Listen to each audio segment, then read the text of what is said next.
Peace, peace, peace. I want to holler at y'all real quick about something, right?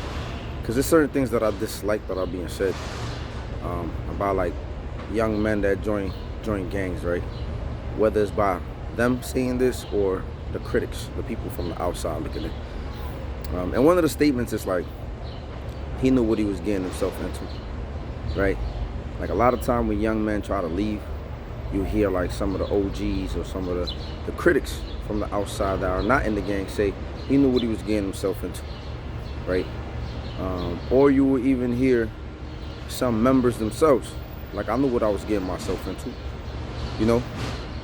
But the truth is, a lot of people that get involved in this, I would say 98% of dudes that got involved in the streets, they had no idea, no clue what they was getting into. I don't care how close you are to it. Sometimes you think you know, and then you get involved and you realize, like, I had no idea. A lot of these young men were crying out for help before they even got in the gang. A lot of them were living in unbearable environments. And I'm not making no excuses for the decisions that they chose to make. But I want you to understand something. Whether you are the one saying I knew what I was getting myself into, or for the critics from the outside looking in and talking trash, right? A lot of people in adulthood don't even understand themselves or how trauma has impacted them. They don't even understand that as a grown adult.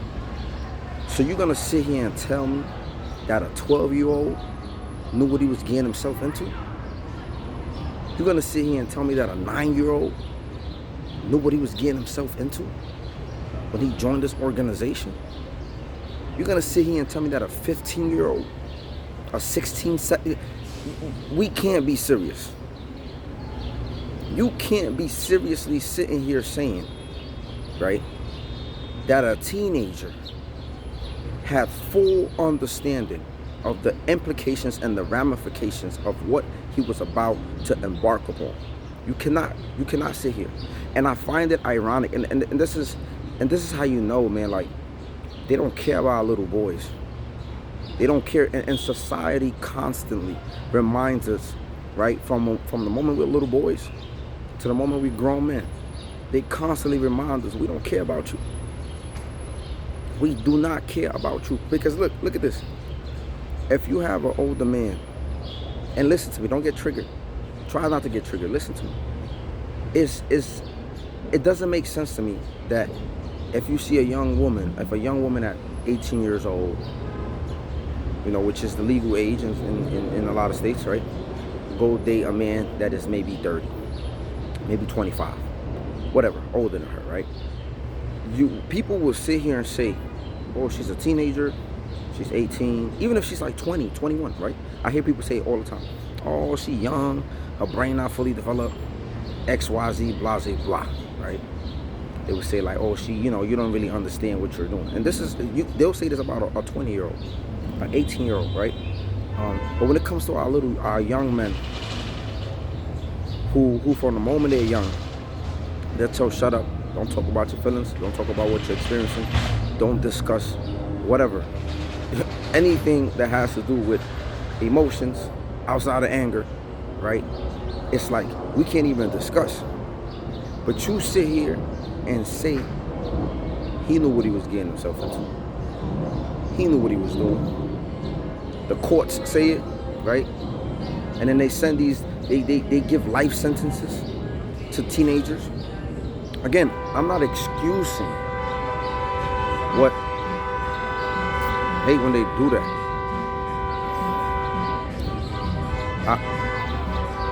I'm not excusing the behavior that is done, right?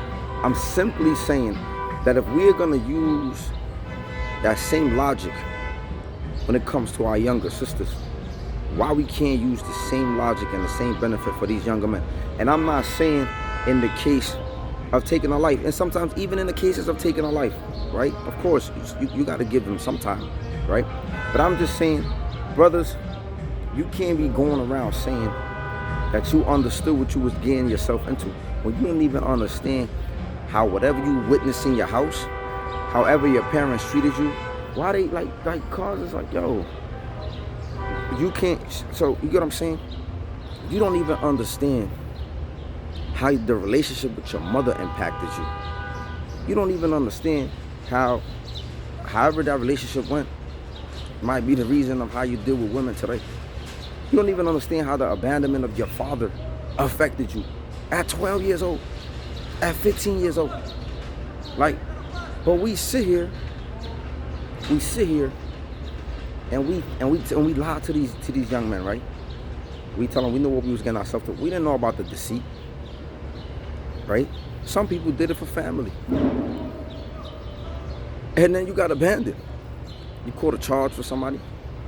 You held it down, right? You got told on. The homie trying to sleep with your girl behind your back. Friendly extortion. You cannot sit here and tell me at 12 years old you knew the implications and the ramifications of what was about to happen. You can't. And another issue that I noticed is a lot of dudes, yo, they getting on my nerves. And another issue is a lot of dudes have this problem, not just dudes, people in general, but I'm speaking to the dudes. A lot of dudes have this problem admitting that they have regrets. Just admitting that they regret doing some shit that they didn't have no business doing. They have a problem just saying like, yo, you don't have to live in regret, right? Make peace with yourself. And make peace with the person that you might have harmed, right? And on top of that, but what I'm trying to highlight is that a lot of dudes can't even come forward and say like, yo, I regret doing that. I regret being a part of this organization. I regret bringing destruction to my community. I regret harming this person. I regret doing X, Y, Z. That was a poor decision. I should have never made that decision.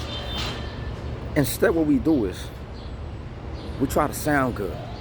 We try to sound strong. Because again, we can't be seen weak. We've been told that we can't have weak moments. We've been told that you can't show vulnerability. You can't show X, Y, Z. We've been told this shit for years, man, and we've been carrying stuff and we've been dying quicker than our counterparts, right? We've been getting all type of stresses, and once you stress, it leads to other ailments. So for a long time, we've been living with this mask on, of like, I don't regret nothing. Like I see dudes, man. I was just talking to my homie the other day. He got 50 years, locked up since he was like 15. Since he was like 15, 16, got 50 years. And I was just talking to him, and I was like, damn. Like, we was in there. I was a teenager too when I was in there with him. And I'm just like, and you know, I could hear the growth. Like, he been reading books. He was getting his mind right, and he was just like, he just hearing him, man, was heartbreaking, because he was just like, man, like, these dudes still expect us to jump out the window, because, you know, he was in the gang too. I think he still might be in the gang. But he's like, bro, these dudes literally just used this, man. And they still expect me. Like, nobody looking out for me. Nobody putting money in my books. I can't call nobody, tell them I need clothes. I need underwear. Like, I can't, like, if I need money for an appeal, mind you, he caught a charge for the set. If he need money for an appeal, he can't call nobody to get money for an appeal. Like, they not called, like, it's just so many things that happen, bro. So many things that happen. And then we be trying to save face by saying, like, I don't have no regrets. I knew what I was getting myself into. Because you don't want to look weak. Because you think that's weakness. No, that's strength. It takes a lot of courage for you to be honest. It takes a lot of courage for you to admit, I feel weak. I feel down. I feel sad. That takes a lot of courage. That takes a lot of strength. Because it's easy to just walk around and say, I'm good. I'm fine. People do it every day. And be dying inside. People do it every day. Every day they go out here, you ask them, how you doing? Fine. Good. And the next thing you know, something crazy happens or transpires, and they be like, wow, I just seen him yesterday. Wow, he seemed so fine yesterday. Wow, he seemed like he said he was okay.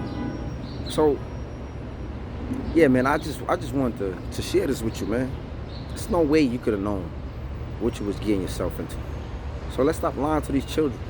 Let's stop lying to our young men. And let's allow them to be able to communicate and get stuff off their chest. Peace.